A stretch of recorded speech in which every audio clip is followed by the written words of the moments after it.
Well, I'm no green thumb, but here's an idea that could change your garden forever. You know how plants need water to survive? Well, otherwise they end up looking like this, just a stick poking out of some dirt. Well, sometimes we don't really feel like watering our plants. Sometimes we're distracted doing other things like maybe we're doing some homework, or maybe we're doing the dishes, or perhaps we're playing some games, or maybe we're writing next week's Kids Talk. Well, you too can have luscious, overflowing green garden that stays in full bloom 24/7 if you get one of these. This is a self-watering pot plant. It's fantastic. All you need to do is put a little bit of water down here and the pot does all the hard work for you. Yep, some go straight to the plant to keep it nourished straight away. The other bits get stored for when it's really thirsty, like it's just been for a jog or something. It's a bit like a camel's hump, except it's less furry, it doesn't smell so much, and no one's riding one across the desert. Here's the sciencey bit. Now this pot plant is divided into two sections. There's the top part up here, which is where you put your dirt and where you want your plant to survive. Underneath is another section. It's a bit like a cave, an underground cave with a lake or a river running through it. And that's where all the water sits. But there's one other little bit too. You also have this little cotton thread that pokes down through the bottom. Now that dangles down into the water, and over time the water seeps up through the thread and it gets into the dirt here where the plant is, and it keeps it nice and healthy. But there is one tiny weeny little problem. You have to make sure that your thread actually dangles into the water. Otherwise, none of the water's getting through and your plant will just wither away and die.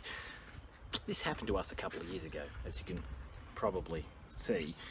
Now, we did the right thing. We put the plant in there and we put the water in. We even topped it up a couple of times. But because the thread wasn't touching the water, it just withered and didn't last.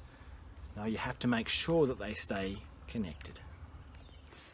Now, there is a Bible verse at the start of Psalm 61, and it goes like this.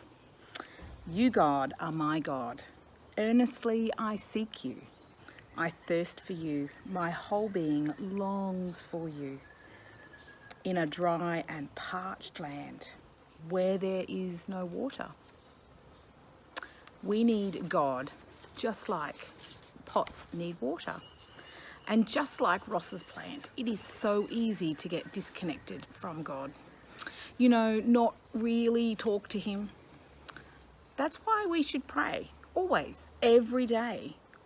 And you shouldn't fall into the trap of filling up on God once and then forgetting to come back again.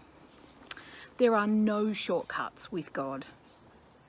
We have to keep coming back to him time and time again. It's our way of staying connected, keeping our cotton in the water, so to speak.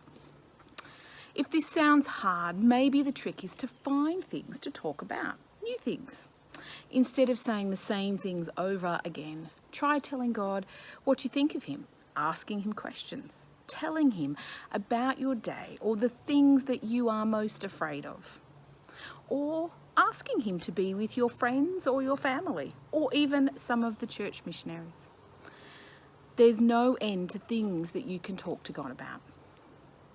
So don't make the mistake of praying once and forgetting God.